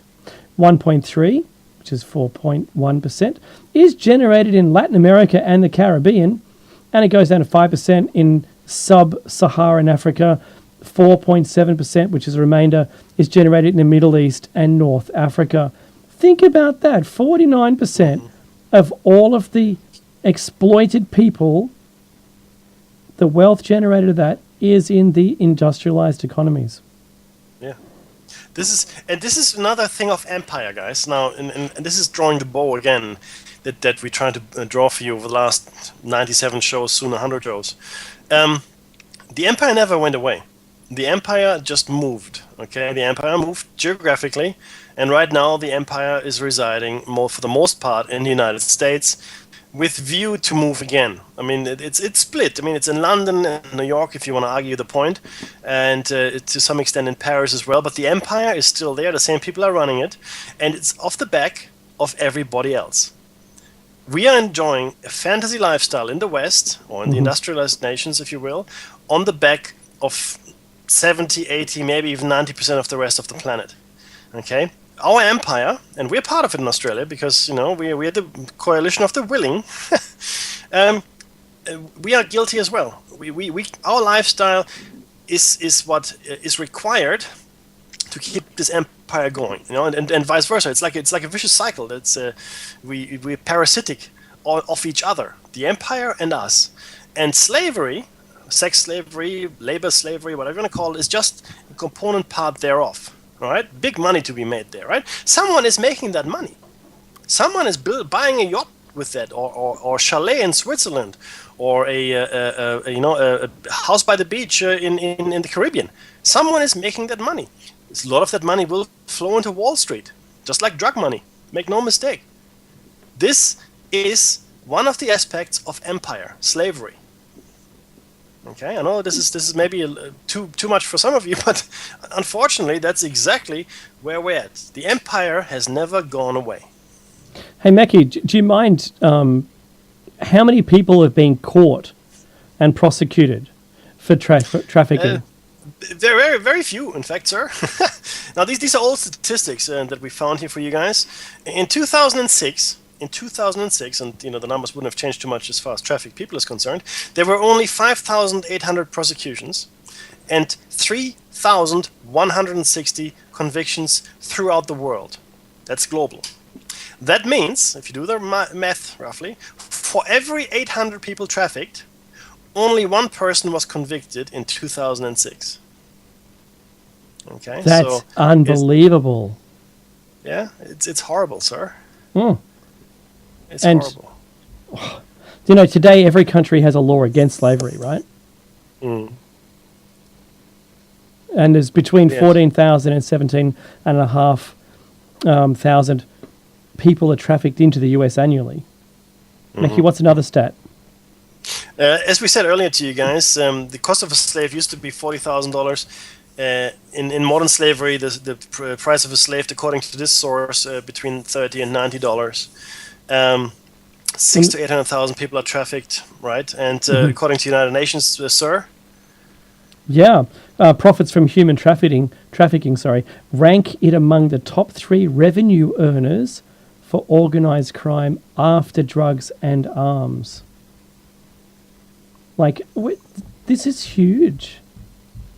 Yes, it is. It's look, and the shiny side out is not just about conspiracy. I mean, even though, that's where we largely live. It's also to shine a light at things that needs shining into, and we've got a fairly large listenership, I think, at this point. So I need you guys to think about this. Dave needs you to think about this. This is not good. This is a horrible, horrible thing. There's an article from the Guardian Weekly, and it's a left-leaning English newspaper, which I read as well. And it's shocking. It's in fact October 2013. This is where we have taken this article from. I'm just going to give you a brief summary of this. Again, there are 29 million people living in slavery today, and this is according to the first index to attempt to measure the scale of modern-day slavery on a country-by-country basis. The index, which was published by the Walk Free Foundation in October, ranks 162 countries and identifies risk factors for enslavement and the government responses. The research found that around 10 countries hold about 70% of the world's slaves. 10 countries, 70%. India has the highest number of people enslaved in absolute terms, approximately 14 million. 14 million people. China has roughly 2.9 million, and Pakistan about 2 million people in slavery. Now, lack of data, of course, is an issue, and that's acknowledged in this article here as well. Nick Grono, who is the CEO of the Walk Free Foundation, said, "There is no index out there, and it's critical to measuring the scale of the problem on a country-by-country basis because that informs policy responses. Measuring a hidden crime is very challenging, but there are efforts to measure domestic abuse and drug trafficking. A lot of it boils down to taking the best data on reported issues and then looking at the scale of the unreported or dark problems." Now, this is really the issue, guys, and make no mistake, that much money, billions, we're talking billions here, right? That much money, a lot of high-ranking people are involved. A lot of people are looking the other way. A lot of forms are being stamped when they shouldn't be. A lot of palms are being greased, and a lot of people are profiting from this. It's profiteering, in fact, from this horrendous thing. I mean, okay, the drug trafficking is bad, and then arms trafficking is bad. Human trafficking is the lowest form of I guess enterprise possible in my mind. Taking another human being's life and rather than cleanly, I guess, killing that person, right, which would be, I guess, a mercy in some instances, you would then spend decades exploiting that person to your own gain. Who gives you that right? Who gives you that right to take a person's life and destroy it and profit from it? Well, certainly not the person involved. No, some crimes are unexcusable. And if I were ever to be elected into power, I would bring back the death penalty to Australia. I know that's, again, a horrible thing to say. Some crimes are beyond excuse and beyond redemption. I just want to say to, in the chat room, by the way, Mackie, you've got a question there. Is the speaker a German? Yes, I am. some years back. Sorry, who asked this? Sorry, that was Noodles 5465. Okay, Noodles. Yes, Noodles. Noodles. I was born in Germany and I came to Australia 26 years ago. So there's still a lingering German. There, I can see your question there. Yes, yeah, absolutely. That should not detract you, though. Not all Germans are without humor, or it's true. It's dry, but there's some there. Now, Dave, we've discussed the freaky weather. Mm-hmm. I would like to go to the resurrection, which brings us to page number. We've got several show notes here, guys, so bear with us. Okay, this is the show notes for show number 96, Death, and then Resurrection. Here we go. Beautiful. White gold powder, new player. Aha. Page number 8, sir. Page number Now- 8 of document number. The show number. I've got okay, it. I've got it here. Okay, I'm good, only kidding good, sir. you. Now, we do have the documents on display on the website, which Dave keeps in top shape. Thank you, sir. He does a fantastic job. Now, it might seem incongruent to now jump to this topic here. It's not really, because Dave and I believe that everything is connected, and everything has meaning within our world. The way we see the world, the way we live within it, and the way we act within it is all connected. Okay, and so every piece of information that you get gets you closer to understanding the whole picture. And I'm not pretending that I do, and I'm not sure that Dave would either, but we were trying to understand what's going on. We've spoken about immortality, we've spoken about longevity, extreme longevity. We haven't really, and we've also spoken about reincarnation, we have not discussed resurrection. Now, resurrection for most of you is probably just a term that applies to the Christian faith. Not so. Okay, there are a whole bunch of other resurrected entities, right, Dave? Mm-hmm. Throughout history, essentially. Yeah, that's so true. Now, the concept of resurrection is literally a living being coming back to life after death. Not reincarnation, no, not being born again in a way, right? It's a having religious concept. having Yes, you have died, to die. and coming back to Yep. life. In the same body. That's the key thing here. Okay, so that's really the key thing that you die and then your body comes back to life, zombie fashion, if that helps you. Now, the resurrection of the dead is a standard belief within Abrahamic religions, which is Judaism, Christianity, and Islam. Okay, in a number of ancient religions, a life, death, rebirth deity is a deity which dies and resurrects. The death and resurrection of Jesus, of course, is central to the belief of Christianity.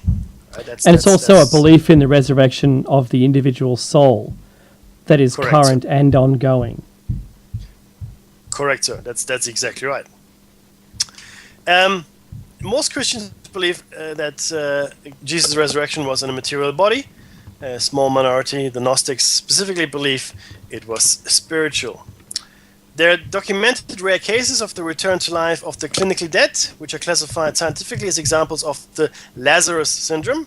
And the term actually originates from the Bible, of all places, where Lazarus was resurrected, in fact, by Jesus himself. So Jesus was not the first to be resurrected, even in the Bible, as we will see in a little while. What do the ancient religions in the Near East tell us, sir? The concept of resurrections is found in the writings of some ancient non-Abrahamic religions in the Middle East. A few extant Egyptian and Canaanite writings allude to dying and rising gods, such as Osiris and Baal. Sir James Fraser, in his book The Golden Bow, relates to these dying and rising gods, but many of his examples, according to various scholars, distort the sources, taking a more positive position. Who's that? Triggev? Trygve Mettinger, I think. Mettinger argues in his recent book, that the category of rise and return to life is significant for the following deities. You may as well read those, Mickey. Okay, there's the Ugaritic Baal, Melkart, Adonis, Eshmun, Osiris, and Dumuzi. And then for some of these, we have the detail here for you as well as Lemnikin, which is interesting. So there are a number of gods that were meant to have been slain and then were resurrected, predating the resurrection of Jesus, as it were. Right? So there's the cult of Osiris, who was a god chiefly of regeneration, rebirth, big surprise, and he had a particularly strong interest in the concept of immortality. the cult is of Osiris. Plutarch, one of the historians of ancient times, recounts one version of the myth in which Set, who was the brother of Osiris, along with the queen of Ethiopia, conspired with 72 accomplices to plot the assassination of Osiris. Set fooled Osiris into getting into a box, which Set then shut, sealed with lead, and threw into the Nile, and, well, supposedly killed him that way. Osiris' wife, Isis, searched for his remains until she finally found them embedded in a tamarind tree trunk, which was holding up the roof of a palace in Byblos on the Phoenician coast. She managed to remove the coffin and open it, but Osiris was already dead. In one version of the myth, she used a spell learned from her father and brought him back to life so he could impregnate her. Afterwards, he died again and she hid his body in the desert. Months later, she gave birth to Horus. While she raised Horus, Set was hunting one night and came across the body of Osiris. Enraged, he tore the body into 14 pieces and scattered them throughout the land. Isis gathered up all parts of the body, minus the private part, which was eaten by catfish, and bandaged them together for proper burial. The gods were impressed by the devotion of Isis and resurrected Osiris as the god of the underworld. Because of his death and resurrection, Osiris was associated with the flooding and retreating of the Nile, and thus with the crops along the river Nile Valley. So, like the coming and going of the seasons and so forth. So, that's Osiris. And what happened to him? So he was infected, resurrected a number of times, and again predating the Christian mythology there as well. Then we have Lemminken. Now I'll read that as well because the pronunciation is horrendous. I love your pronunciations, Meki. Do you remember there was a comedy show and it was he was naming all of the European football or soccer names. Oh, yeah. That was hilarious. On Fast Forward. Now, Meki, you do such a good job. I'd have to read all of these and rehearse them all well in advance of the show to get it right, like all good anchors. But you just do it off the bat, and it's perfect. I love it. Well, I'm sure that some natives will tell us differently, but anyway, let's keep going with Lemminki, who is a prominent figure in Finnish mythology. He's one of the heroes of the Kalevala, where his character is a composition of several separate heroes of oral poetry. He's usually depicted as young and good-looking. The original mythological Lemminkainen is a shamanistic figure. In the Kalevala, he has been blended together with epic war heroes Kaukomieli and Ahti Saarelainen. Okay. In one myth, he drowns in the river Tuonela, which is the underworld, in trying to capture or kill the black swan that lives there as part of an attempt, as Ilmarinen once made, to win a daughter of Louhi as his wife. Now, I don't expect you to know all the Finnish mythology. We're coming to the important part in a second. In a tale which is somewhat reminiscent of Isis' search for Osiris, Lemminkinen's mother searches heaven and earth to find her son. Finally, she learns of his fate and asks Ilmarinen to fashion her a rake of copper with which to dredge her son's body from the river of Tuonela, remember, the underworld. Thus equipped, she descends into the underworld in search of her son, and on the banks of the river of the underworld, she rakes up first Lemminkanen's tunic and shoes, and then his maimed and broken body. Unrelenting, she continues her work until every piece of Lemminkanen's body is recovered, and sewing the parts back together, offering prayer to the gods, the mother tries to restore him to life. But while she succeeds in remaking the body, his life is still absent. Then she entreats the bee to ascend the halls of the overgod, Ukko, and fetch from there a drop of honey as ointment that would bring Lemminkanen back to life. Only with such a potent remedy is the hero finally restored. So you can see the same kind of theme again of a god dying and then being resurrected. In this case, not by his wife, but rather by his mother, with the aid, and this is interesting, Dave, right? Of this honey-like ointment from the overgod, Ukko. And we discussed this as well in the past, where maybe this resurrection is not as far-fetched as we think. Again, science fiction movies have these medical beds, right, which can, I guess, rejuvenate your body and make you live again. Maybe this is something very similar. Do you want Gullveig, sir? Yeah, sure. In Norse mythology. Gulvig is a being who was speared by Acer, burnt the Acer, three, yep. and burnt 3 times, and yet thrice reborn. 3 fingers I'm holding up for the webcammers. Yes, you are. Upon her third rebirth, Gulvig's name becomes. Go ahead, Mackie. No. Why? Hater. Hater. Good on you. Hater. And she's described as knowledgeable and skillful. She is solely attested in the Poetic Edda, compiled in the 13th century from earlier traditional materials. Scholars have variously proposed that Gulvig, or Hedda, is the same figure as the goddess Freya. That Gulvig's death may have been connected to corruption by way of gold among Essa, and or Gulvig's treatment by the Aesir may have led to the war. That's right. That's right. No, again, the key thing here is that this resurrection mythology again predates or parallels the Christian mythology as well. In fact, ancient Greek religion was full of people that were immortal and resurrected from the dead. In ancient Greek, so they were in fact they were made physically immortal by being resurrected. If you get my drift. So you died, you were resurrected, and when you were resurrected, not reborn, you were now immortal. Mm-hmm. For example, Asclepius was killed by Zeus, only to be resurrected and transformed into a major deity. Achilles, after being killed, was snatched from his funeral pyre by his divine mother Thetis and resurrected, brought to an immortal existence in either Luz, the Elysian Plains, or the Islands of the Blessed. Memnon, who was killed by Achilles, seems to have received a similar fate. If you've seen the movie, you know what I'm talking about. Alcmene, Castor, Heracles, and Melicertes were also among the figures sometimes considered to have been resurrected to physical immortality.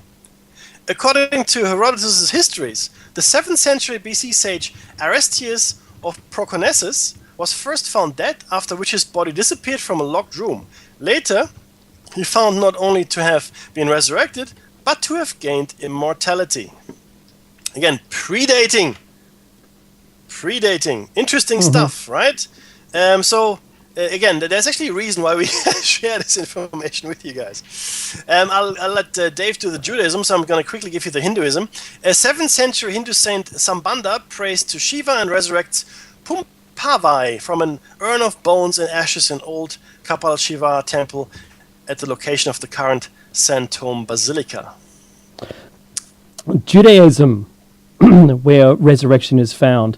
There are 3 explicit examples in the Hebrew Bible of people being resurrected from the dead. The prophet Elijah prays and God raises a young boy from death. That's number 1 Kings 17 through 24. Elisha raises the son of Shumanite, of a Shumanite woman. Is that right, Mickey? Correct, sir. Yep. This was the very same child whose birth was previously foretold. Mm-hmm. She raises the son, the son of the woman. And also, a dead man's body was thrown into the dead Elisha's tomb, is resurrected when the body touches Elisha's bones. Wow, so she became, maybe a tool or a portal or, whatever. And maybe a proximity thereabouts. And that's in 2 Kings 13:21. Yep. So again, predating the Jesus resurrection, we've got more resurrections, most of which Dave has already mentioned. There's also the resurrection of the widow of Nain's son. Jesus. You had this one. You had this one as well.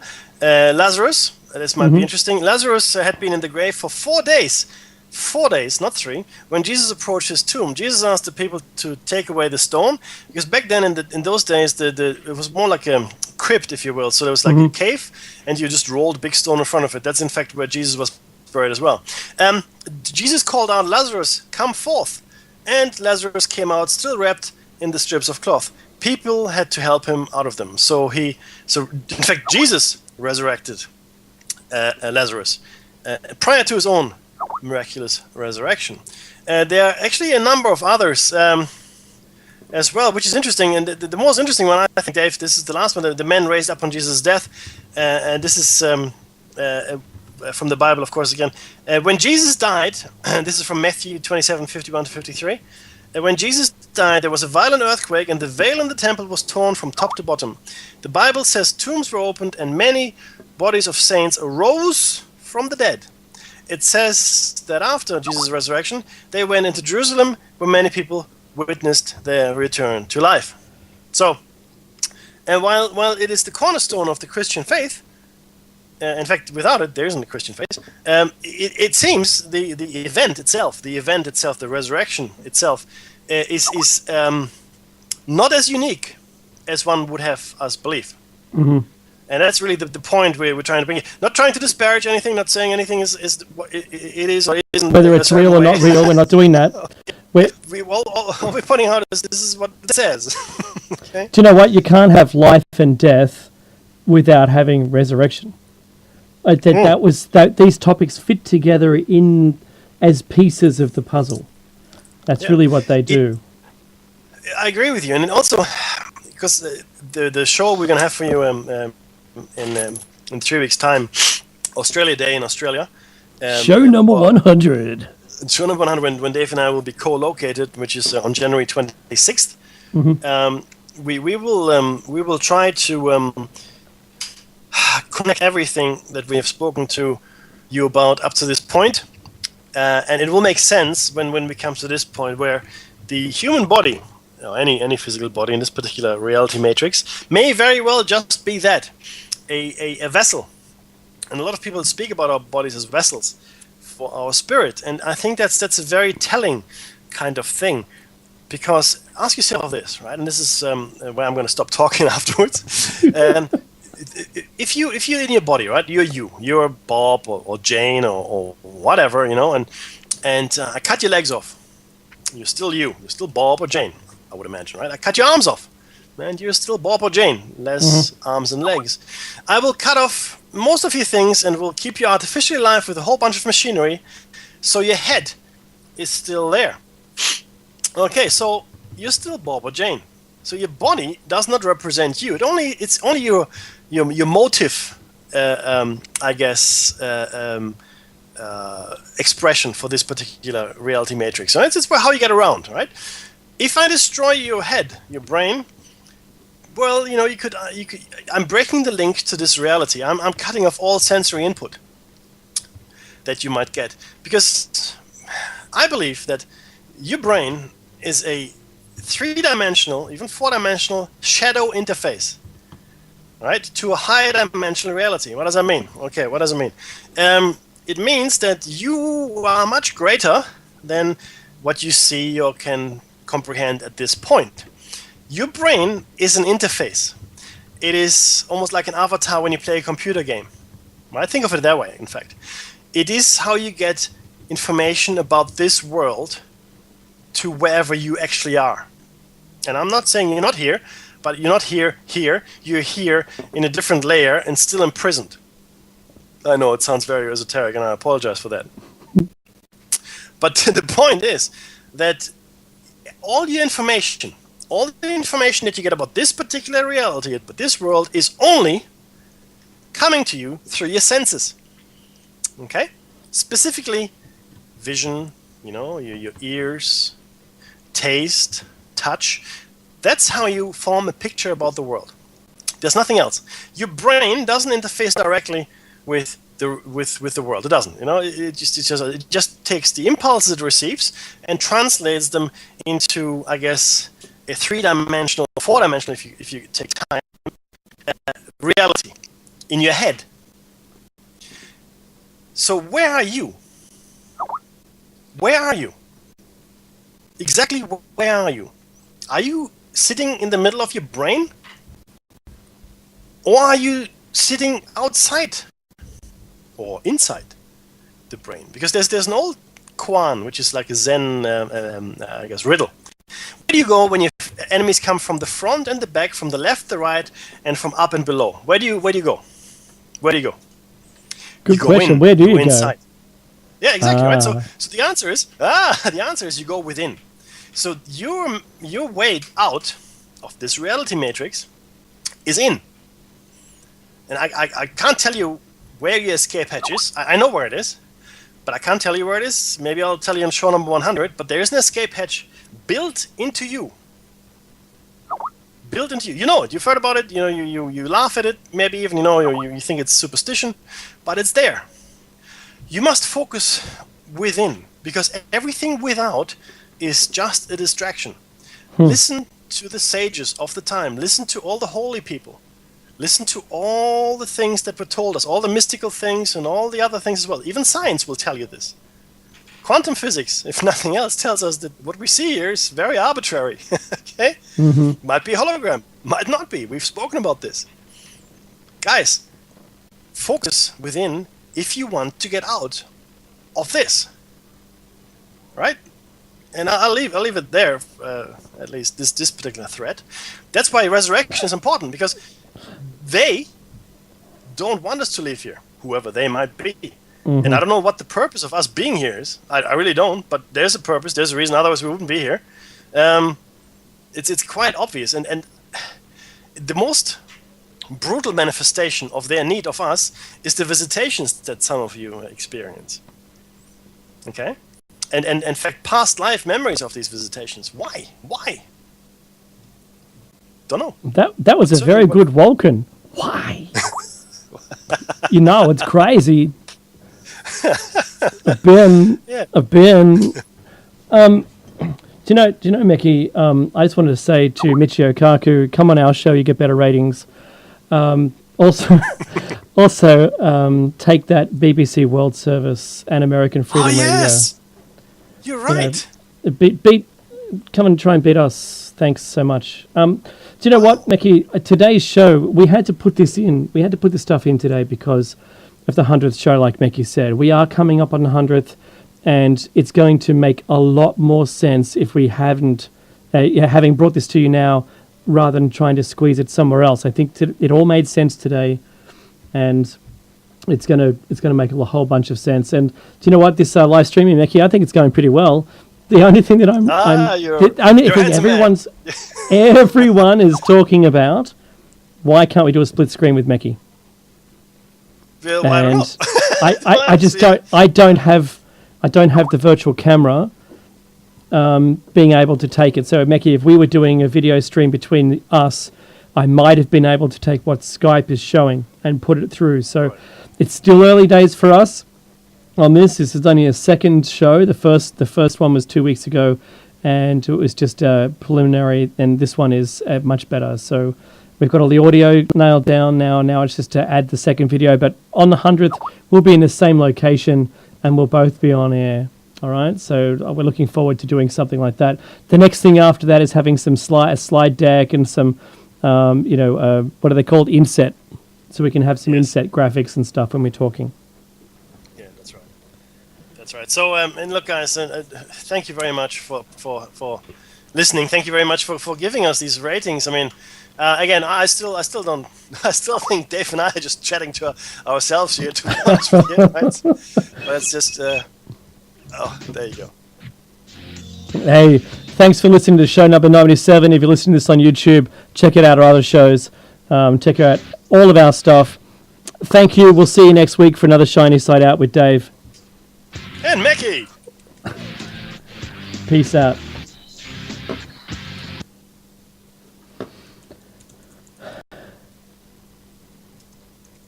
And I'm just about to cease the live stream. Hit stop. Oh, I can't see a pretty